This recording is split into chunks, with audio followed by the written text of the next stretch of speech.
12% तहफ़्फ़ुज़ात की जो बात आपने छेड़ी है, उसकी मुराद मैं ये कहूँगा कि मैं रियासत के वज़ीर आला कल्बकुंडला चंद्रशेखर राव साहब को सलाम करता हूँ। एक ऐसा दौर था जहाँ पर हर जगह से बीजेपी आ रही थी।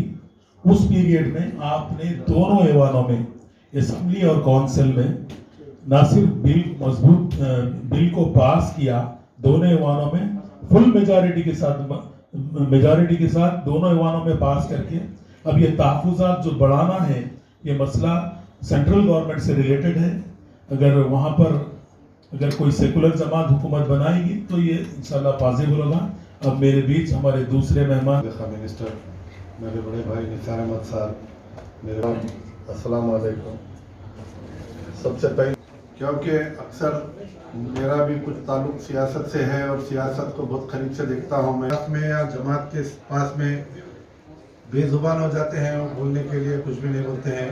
लेकिन आज ये तेलंगाना मुस्लिम एडवोकेट फोरम के प्लेटफॉर्म से वहीद अहमद साहब ने जो मुसलमानों का इशू रेस करके, खासकर पढ़े लिखे नौजवान मुसलमान जो वकीला हैं, प्रैक्टिस कर रहे हैं, कामरान रहे। दूसरी बात ये है कि यूँ तो फरीद मगर ना रहते हुए भी एक बात बोलना ज़रूरी, उन्होंने कहा हक अदा नहीं किया वैसा होगा, क्योंकि ये महफिल उस सिलसिले में बात नहीं हो रही है। मगर जाइए और कहिए कि सबसे पहले सगे बुनियाद सेक्रेटेरिएट की मस्जिद का रखिए।